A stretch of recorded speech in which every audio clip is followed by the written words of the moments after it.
Hello बच्चों, let's read this question. So this question says the solid sphere of mass capital M and radius capital R is divided into two unequal parts. The first part has a mass of 7m by 8 and is converted into uniform disk of radius 2r.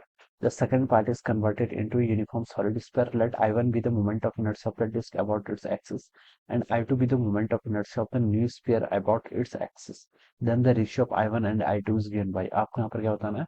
I1 I2 का ratio बताना है. Alright, तो चलिए इस question को start करते हैं. So we can write down the key concept of this question. इस क्वेश्चन का की कॉन्सेप्ट आप देखिए, मोमेंट ऑफ इनर्शिया लिख लीजिए. क्या लिख लीजिए? Moment of inertia. Moment of inertia, this will be the key concept of this question. Okay, moment of inertia बताना है. एक सॉलिड स्फीयर था जिसका मास m है और radius capital R is divided into two unequal part. दो unequal part में divide करना है. The first part has a mass of 7m by 8. पहले पार्ट का मास आपका 7m बाई 8 के इक्वल है. तो दूसरे पार्ट का फ्रॉम द मास कंजर्वेशन बता सकते हैं m बाई 8 ही होगा. ठीक है, क्योंकि टोटल तो m है.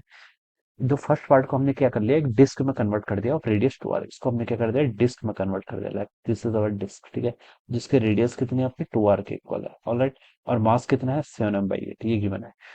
And the second part is converted into uniform solid sphere. हमने सेकंड पार्ट का एक सॉलिड स्फीयर बना दिया. पहले भी सॉलिड स्फीयर ही था, फिर हमने इसको क्या बना दिया, सॉलिड स्फीयर बना दिया. लेकिन इस बार देखिए, पहले इसका मास m था, तब उसकी रेडियस कितनी थी, कैपिटल R के इक्वल. अब इसका मास कितना है, m/8, और रेडियस मान लीजिए स्मॉल r के इक्वल है. Let I1 be the moment of inertia of the disk about an axis and I2 be the moment of inertia of the new sphere about its axis. Okay, axis देखिए मतलब symmetric axis की बात हम करेंगे. ठीक है, ये वाला एक्सिस करेंगे. ठीक है, इस एक्सिस के बाद. ठीक है, और सॉलिड स्फीयर में भी ये वाला एक्सिस जो उसके सेंटर से पास करता हुआ जाए. ठीक है, तो ये आपको गिवन कर रखा है. तो हमें I1 बाय I2 का रेशियो बताना है. ऑलराइट, तो देखिए बच्चों, I1 कितना होगा, पहले I1 कैलकुलेट कर लेते हैं. I1 सॉरी, ये क्या है, एक आपकी दिस इज ए डिस्क. ये कैसे आपकी डिस्क, डिस्क का मोमेंट ऑफ इनर्शिया कितना होता है आपका mr² बाई 2 के इक्वल. ठीक है, इसका मास कितना 7m/8 के इक्वल है. ठीक है, 7m/8. ठीक है, m r², रेडियस कितने 2r है, तो m r का स्क्वायर डिवाइडेड बाय 2 कर लेंगे. ठीक है, तो this will be the moment of inertia of the disc. ठीक है, अब सेकंड है हमें इसका बताना है, किसका, सॉलिड स्फीयर का. ठीक है, सॉलिड स्फीयर में देखिए, जब इस सॉलिड स्फीयर में जब इसका मास m था, तब इसकी रेडियस कितनी थी, r की इक्वल थी. अब मास m/8 है, तो अब हमें इसकी रेडियस बतानी है. ठीक है, तो बच्चों देखिए, हम यहाँ पर ऐसे बता सकते हैं, जब मास m था, ठीक है, डेंसिटी सॉलिड्स पे सेम है, तो डेंसिटी तो सेम रहेगी. तो इसको हम लिख सकते हैं 4/3 पाई r क्यूब के इक्वल. ठीक है, जब मास m था तब रेडियस कितनी थी, r थी. डेंसिटी दोनों बार आपकी कांस्टेंट रहेगी. सेकंड सिचुएशन क्या है, जब इसका मास आपने m/8 कर लिया, तब रेडियस बतानी है. डेंसिटी तब भी सेम रहेगी, रेडियस आपने स्मॉल r मान लिया. ठीक है, ये हो जाएगा.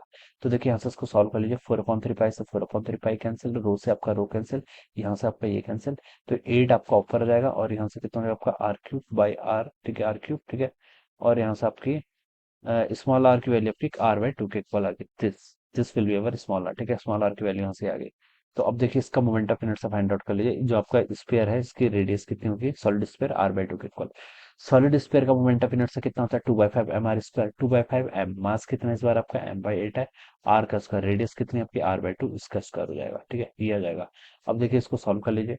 कितना आएगा देखिए, ऊपर आपका 2 का स्क्वायर करेंगे तो 4, 4 इंटू 7 कितना, 28. 28 mr² डिवाइडेड बाय आपका कितना होगा 16. 8 इंटू 2 कितना होगा, 16 हो जाएगा. ठीक है, 2 दूनी 4, 4 7 28. ठीक है, 28 mr² बाय 16, ये उसका ऊपर वाले का हो गया.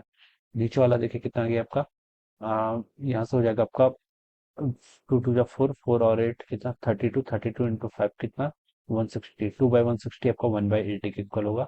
कितना आपका mr², ये वैल्यू हो जाएगी. ठीक है, अब हमें इन दोनों का रेशियो बताना है, तो आप निकाल लीजिए. I1/I2 देखिए कितना आएगा, यहाँ पर होगा आपका 28/16 mr का स्क्वायर. ठीक है, डिवाइडेड बाई 1/80 mr². ठीक है, mr² से mr² कैंसिल, और यहाँ पर हो जाएगा आपका 28/16 इंटू कितना हो जाएगा आपका 80/1. ठीक है, तो ये आपका 5 टाइम्स 28 इंटू 5 कितना, 140.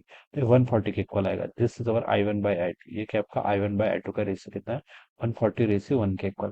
तो जो कि देखिए आपको डी ऑप्शन पे गिवन किया हुआ है. So this will be the right answer of this question. Alright, so I hope you all understood this concept. All the best and thank you so much.